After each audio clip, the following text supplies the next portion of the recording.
Second year class में आज इस सेशन में हम दक्षिण में प्रचलित जो गायन शैलियाँ हैं उसके बारे में चर्चा करेंगे। आपको पता होगा कि हमारे हिंदुस्तानी संगीत, शास्त्रीय संगीत में दो प्रकार की पद्धतियाँ प्रचलित हैं। एक उत्तर भारतीय जिसे हम गा रहे हैं और दूसरी दक्षिण में प्रचलित है।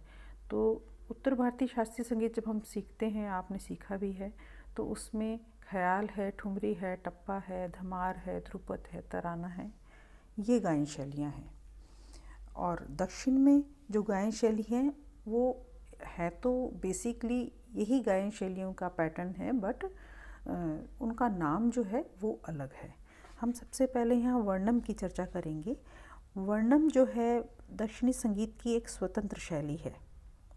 इसमें गायन वादन दोनों ही बहुत महत्वपूर्ण हैं।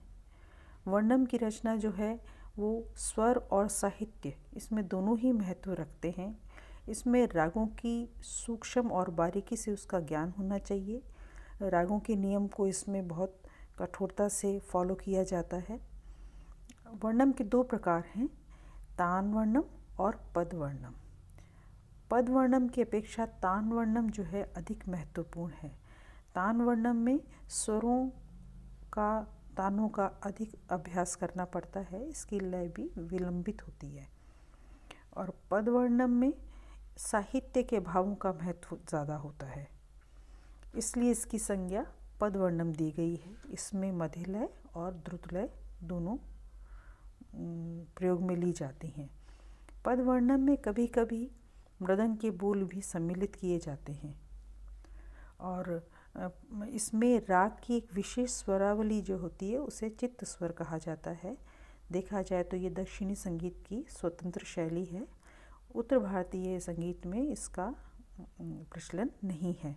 इसमें राग, स्वर, साहित्य, पद, मृदंग के बोल, इन सब का वर्णन होता है। यूँ कहा जा सकता है कि जैसे हमारे यहाँ चतुरंग शैली गीत शैली है, उसी प्रकार ये कुछ कुछ उसके समान गाई जाती है। इसके बाद हम आते हैं जावली पे। जावली शब्द जो है कर्नाटक का एक शब्द है जावल, उससे उत्पन्न हुआ है और उसका अर्थ क्या है? श्रृंगारमय गीत।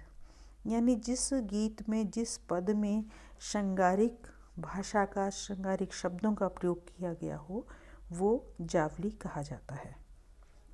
इसमें स्वर वैचित्र्य का प्रयोग उसकी विशेषता स्पेशल होती है।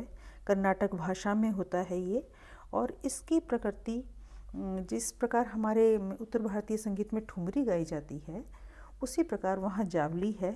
इसकी जो प्रकृति है वो शुद्र मानी जाती है, हल्की मानी जाती है। उसमें हल्के बोलों का प्रयोग होता है। ठुमरी गीत शैली में जैसे भावों को, मनोभावों को दर्शाने की प्रधानता होती है, उसी प्रकार इसमें भी स्थायी अंतरा दो खंड होते हैं, लेकिन भावों पर ज़्यादा जोर दिया जाता है। स्वर वैचित्र पर ज़्यादा कंसंट्रेट होते हैं, उसको बहुत बेखूबी से निभाया जाता है।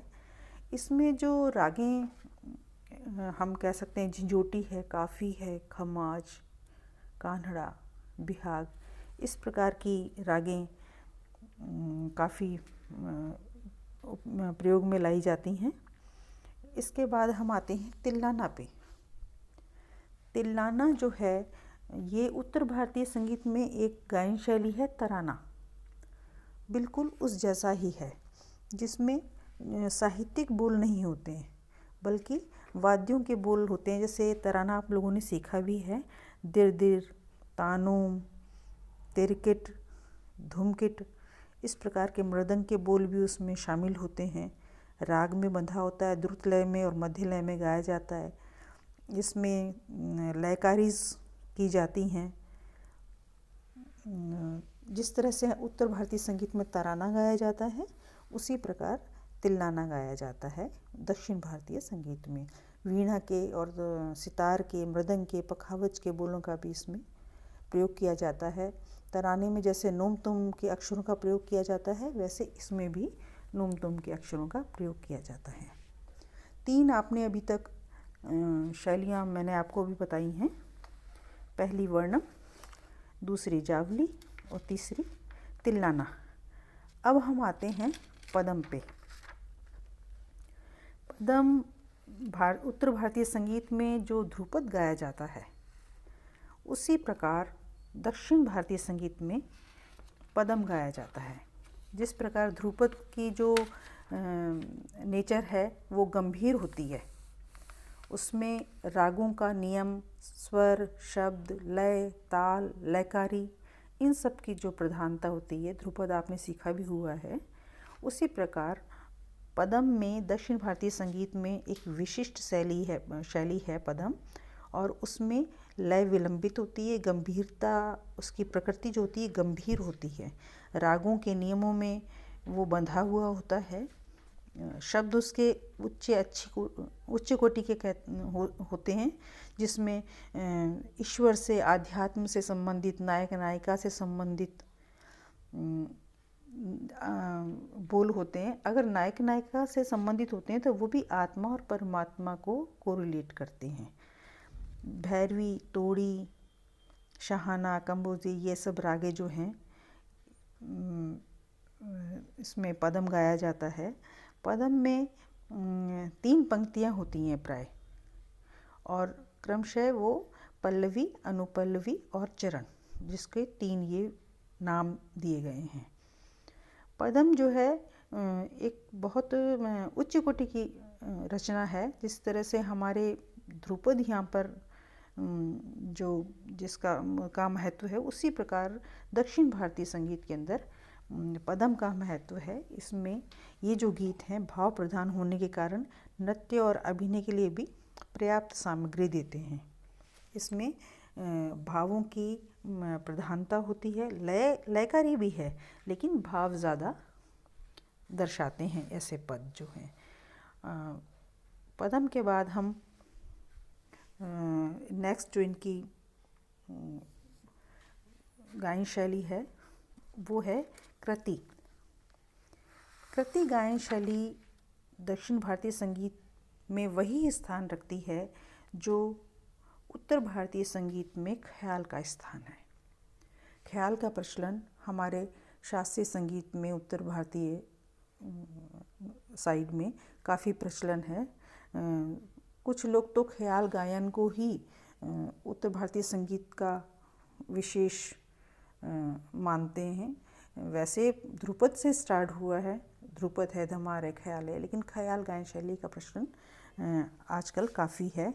ध्रुपद गायन में बहुत कम लोग हुए हैं, जैसे डागर घराना है वो ध्रुपद गायन में है। ख्याल के अंदर जो राग की रचना है, जो पद की रचना है, प्रौढ़ होती है, और स्वर का स्थान, साहित्य का स्थान दोनों का बराबर होता है, लेकिन साहित्य का कभी कभी गौण भी हो जाता है। इसमें भी कृति में भी कम से कम 3 अंग होते हैं, वो है पल्लवी, अनुपल्लवी और चरण, 3 प्रकार के। और इसमें जब हम जैसे ख्याल गायन में हम गाने के बाद में बोल, अलाप, बोल, तान इस प्रकार से लेते हैं, वो दक्षिण में जो कृति गायन होता है उसमें भी ऐसे ही बोल, अलाप, बोल, तानें ली जाती हैं। इनको निरावल कहा जाता है। जो बोल, तान, बोल, अलाप हम बंदिश के बाद में गाते हैं उसको क्या कहते हैं? निरावल कहते हैं। ये शॉर्ट में क्वेश्चन आपके आ सकता है, इसको ध्यान करिएगा। कृति मध्य लय में, द्रुत लय में गाई जाती है। ये जो कृति जो गायन है बहुत उच्च स्तर का माना जाता है। वैसे इसमें सीखने पर जो तान का जो अंग है उस पर काफ़ी मेहनत करनी पड़ती है। राग की समझ के बारे में आपको उसका पूर्ण ज्ञान होना चाहिए राग का, जब आप कृति गायन करें। इस प्रकार मैंने आपको अभी ये 3-4 गायन शैलियाँ बताई हैं दक्षिण की, और आशा है कि समझ आ गई होगी। और मैं फिर एक बार ब्रीफ कर दूं, कृति जो है ख्याल से संबंधित है। अगर आपको कई बार एग्ज़ाम में नहीं भी ध्यान आए तो आप सीधे ख्याल की जो विशेषताएं हैं वो कृति में डाल सकते हैं। पदम जो है ध्रुपद से संबंधित है। तिल्लाना जो है तराने से संबंधित है। इस प्रकार जावली जो है वो ठुमरी से संबंधित है। और वर्णम जो है वो इसकी एक स्पेशल गायन शैली है, अलग गायन शैली है, जिसके बारे में आपको थोड़ा सा ध्यान देना होगा। आशा है कि ये टॉपिक आपको समझ आ गया होगा।